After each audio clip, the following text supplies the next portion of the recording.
उत्तर प्रदेश विधानसभा चुनाव में अभी 2 साल का वक्त है, लेकिन सियासी बिसात अभी से बिछने लगी है। सूबे में जीत की हैट्रिक लगाने के लिए मुख्यमंत्री योगी आदित्यनाथ अपने हिंदुत्व और विकास के एजेंडे पर एक्टिव हैं। 80-20 का नैरेटिव सेट करने में जुटे हैं। योगी की 80-20 की पॉलिटिक्स के सामने सपा प्रमुख अखिलेश यादव ने 90-10 का नया फॉर्मूला दिया है। अखिलेश ने कहा 2027 की लड़ाई 80-20 की नहीं 90-10 की होगी। अखिलेश का फार्मूला जातीय गणित से जोड़कर देखा जा रहा है। अखिलेश के बयान से साफ है कि उन्होंने यूपी में चुनाव से पहले जातिगत ध्रुवीकरण का पासा फेंक दिया है। 90% को पूरा करने के लिए अखिलेश यादव समाजवादियों के साथ अंबेडकरवादियों को जोड़ने में लगे हैं। सपा की रणनीति में पिछड़ा, दलित और अल्पसंख्यक के साथ सवर्ण वोटों में सेंधमारी की कोशिश है। लेकिन योगी आदित्यनाथ भी तीसरी बार उत्तर प्रदेश की सत्ता में आने के लिए पूरे दमखम से जुटे हैं। विकास के साथ ही हिंदुत्व के एजेंडे को धार दे रहे हैं। लेकिन सवाल है 2027 के चुनाव में योगी या अखिलेश किसका फॉर्मूला हिट होगा। आज इसी मुद्दे पर करेंगे चर्चा, लेकिन इससे पहले सुनिए सीएम योगी और अखिलेश यादव के वो बयान जिसने तापमान बढ़ा दिया। 80% समर्थन एक तरफ होगा, 20% दूसरी तरफ होगा और मुझे लगता 80% सकारात्मक ऊर्जा के साथ आगे बढ़ेंगे। 20% हमेशा विरोध किए हैं, विरोध करेंगे। कि मुख्यमंत्री जी कह रहे थे कि 80-20 की लड़ाई है, तो मैं जानना चाहूंगा मैं 20 में हूं कि 80 में हूं। और मैं उन्हें बताना चाहता हूं, दूसरी बात बताना चाहता हूं, अगर ये 80-20 की लड़ाई का गणित उनके पास है तो ये लड़ाई 80-20 की नहीं है, ये लड़ाई 90-10 की है। ये लड़ाई 80-20 की नहीं, ये लड़ाई 90-10 की है, ऐसा कहना है अखिलेश यादव का। यानी बिगुल बज गए हैं, तैयारियां शुरू हो गई हैं। अभी से इन तैयारियों को धार देने की जरूरत सभी राजनीतिक दल समझने लगे हैं। हमारे साथ खास मेहमान इस वक्त जुड़ रहे हैं। हमारे साथ जुड़ रहे हैं Alok Mehta sir, Padmashri Alok Mehta, editorial director हमारे, वहीं पंडित सुनील भराला, वरिष्ठ नेता बीजेपी, और प्रोफेसर धर्मेंद्र यादव, प्रवक्ता समाजवादी पार्टी। आप तीनों का बहुत स्वागत है। सबसे पहले मैं भराला साहब का रुख करूंगा, पंडित सुनील भराला जो मेरे साथ इस वक्त जुड़े हुए हैं। सुनील भराला जी, 80-20 की लड़ाई, एक बार फिर ये आंकड़े की बात सामने आई है, क्या है 80-20 की लड़ाई? देखिए, 80-20 की लड़ाई जो है, ये जो समाजवादी पार्टी जिस बात को लेकर के राजनीति उत्तर प्रदेश में करती है और पूरे भारत में उसको करना चाहती है, उनके मन की जो इच्छा है वो तुष्टीकरण की राजनीति को लेकर के वो राजनीति करना चाहती है। और जिस प्रकार के एजेंडे इनके दिखाई देते हैं, उन एजेंडों से बहुत स्पष्ट हो जाता है कि जो उत्तर प्रदेश में या पूरे कहीं भी किसी भी राज्य में चुनाव में गए तो इनके पास कोई एजेंडा और नहीं रहा कभी भी, ना ये किसी प्रकार की चीजों की चिंता की इन्होंने। केवल ये तुष्टीकरण की राजनीति को लेकर के जो राजनीति करना चाहते हैं, उसी को ये अपना जो 20% मतदाता जो है उत्तर प्रदेश के अंदर जिसको जोड़ के चलते हैं, ये उसको एकजुट करने के लिए सारे हथकंडे अपनाते रहते हैं। और इन हथकंडों से सत्ता इनको मिलने वाली नहीं है किसी भी प्रकार से, क्योंकि हम लोग इस पर आधारित राजनीति नहीं करते और तुष्टीकरण की राजनीति से हम बिल्कुल भी अपना संबंध नहीं रखते। हम लोग करते हैं प्रदेश के अंदर विकास की राजनीति, उत्तर प्रदेश के अंदर हम राष्ट्रवाद की राजनीति करते हैं, हम धर्म से ऊपर उठ करके राजनीति करते हैं। और हम जितना भी राजनीति को हम केवल इसको साधन समझते हैं, ये हमारे किसी भी प्रकार के संसाधनों का इसको हम महत्व नहीं देते। तो इसीलिए हमारा बिल्कुल स्पष्ट एजेंडा है उत्तर प्रदेश के अंदर कि हमने जिस प्रकार से उत्तर प्रदेश में 8 साल हमारी सरकार को हो गए, यानी कि हम 9वें वर्ष में जा रहे हैं और 9वें वर्ष में हम इस समय काम करना अपना प्रारंभ, हम जनता के बीच में भी पोलिंग बूथ स्तर पर हम जा करके अपने 8 साल की उत्तर प्रदेश में जो हमारे मुख्यमंत्री श्री योगी आदित्यनाथ जी की सरकार की जो विशेषताएं हैं और 8 साल के अंदर जो हमने अभूतपूर्व कार्य किए हैं, वो उत्तर प्रदेश की जनता उस बात को स्वीकार भी कर रही है। और हम जाकर के जनता के बीच में उन मुद्दों पर हम बातचीत भी कर रहे हैं और जनता को उसके प्रति और जागरूक करने का काम भी कर रहे हैं। क्योंकि 8 साल में एक कार्य नहीं हुआ, 8 साल में अभूतपूर्व कार्य हुए हैं। उत्तर प्रदेश के अंदर अगर आप बात करेंगे कि हेल्थ की बात करेंगे, मेडिकल कॉलेज की बात करेंगे, तो आप देखने को मिलता है कि हमारी सरकार के अंदर उस पर पूरा गंभीरता से काम हो रहा है। दूसरी तरफ हम जब शिक्षा की बात करेंगे, जी। तो शिक्षा में भी आप देखेंगे कि 18 इस कालखंड के अंदर हमने जो 18 अटल विद्यालय निर्मित किए हैं उत्तर प्रदेश के अंदर मंडल स्तर पर एक, जिसमें उन सब गरीब परिवारों के बच्चे, जाति आधार नहीं है वहां पर धर्म आधार नहीं है, वहां निर्धनता है, वहां गरीबी है।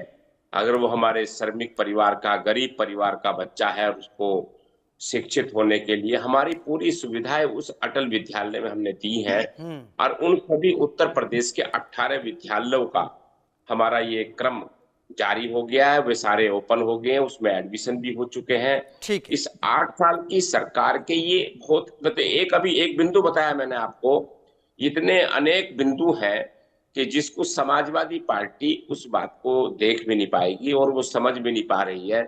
और ये जो बात कर रहे हैं नाराज, नहीं, अभी मैं सुन राजनीति रहा तो था समाजवादी पार्टी भी कर रही है ना पंडित सुनील भराला। राजनीति अगर वो भी कर रहे हैं तो उनके भी अपने आंकड़े होंगे ही होंगे। मैं प्रोफेसर नहीं, धर्मेंद्र यादव का रुख कर लेता हूं, मैंने आपको समय दे दिया। प्रोफेसर धर्मेंद्र यादव की अब बात सुन लेते हैं।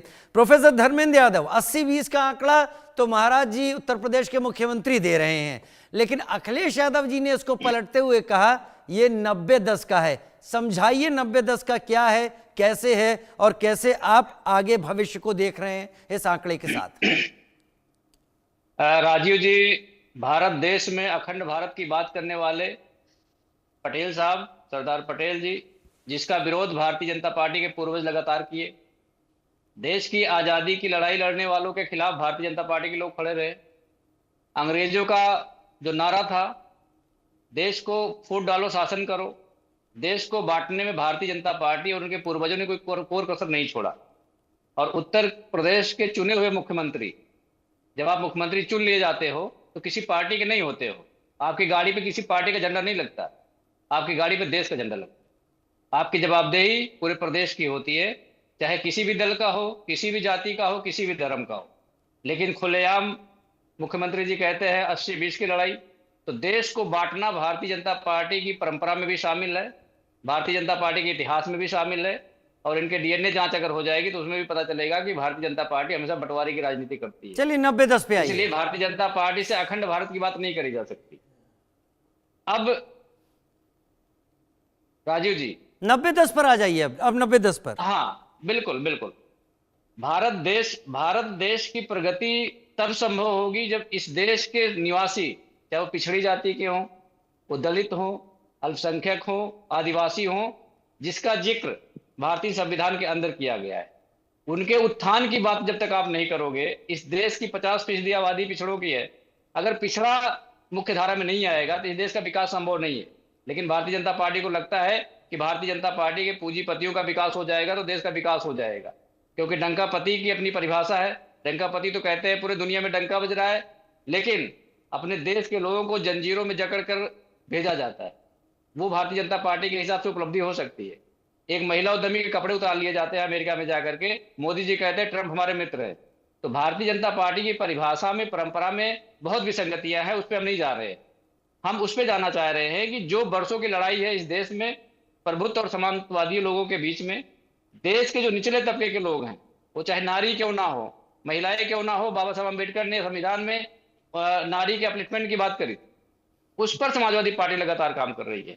पिछड़ों के हक जो आज तक नहीं मिले इस देश के अंदर, जिसमें संविधान में लिखा हुआ है, हम संविधान की तरफ चलना चाहते हैं, लेकिन भारतीय जनता पार्टी संविधान को खत्म करके बात करना चाहती है। आज आपने देखा होगा प्रधानमंत्री राइजिंग भारत एक कार्यक्रम बहुत बड़े मंच पे बोल रहे थे, और उन्होंने कहा कि वक्फ बिल जो है वो सामाजिक न्याय की तरफ बहुत बड़ा कदम है।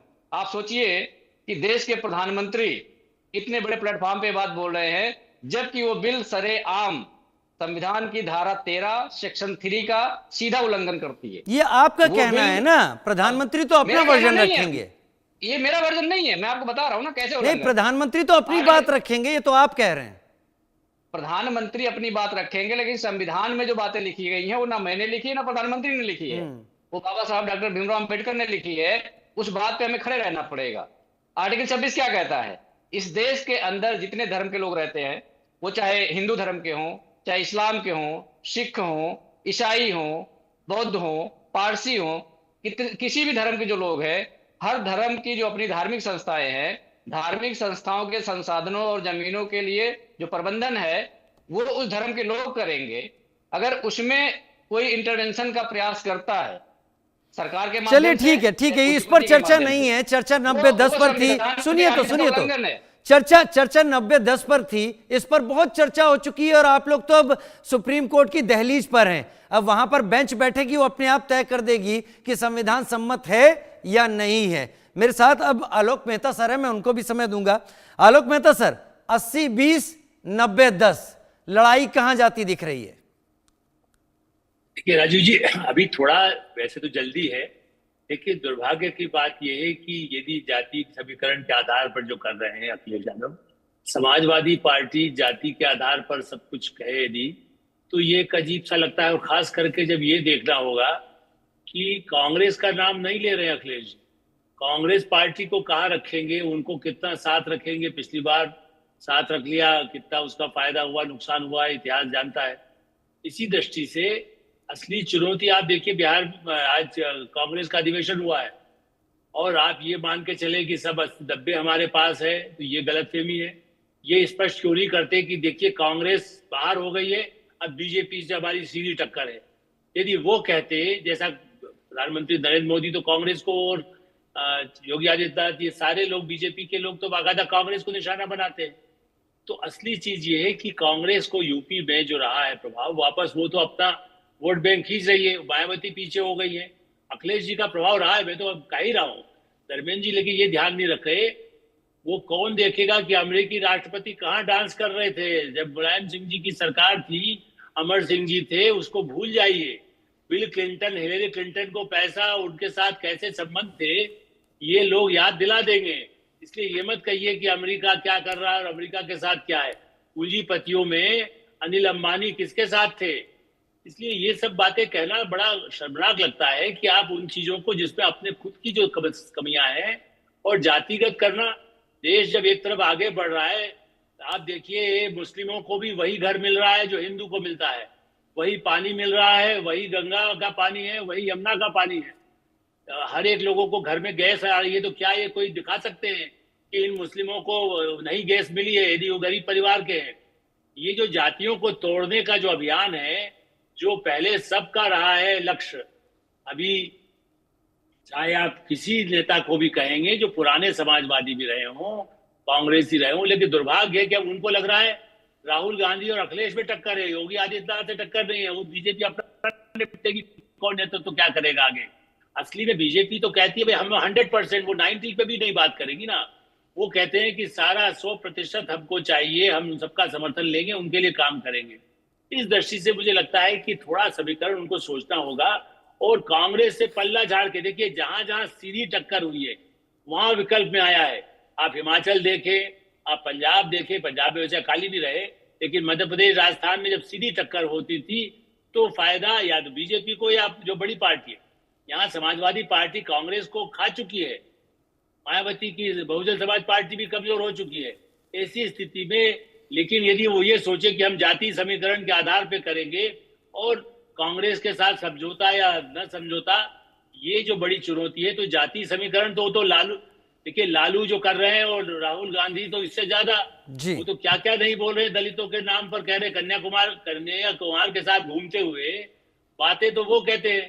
तो आपके पास कहां से वो आएगा 80-90 जो कह रहे हैं। ठीक है सर, ठीक है सर। प्रोफेसर धर्मेंद्र, सुनील भराला जी, बहुत धन्यवाद, आप दोनों शामिल हुए हमारे साथ इस चर्चा में।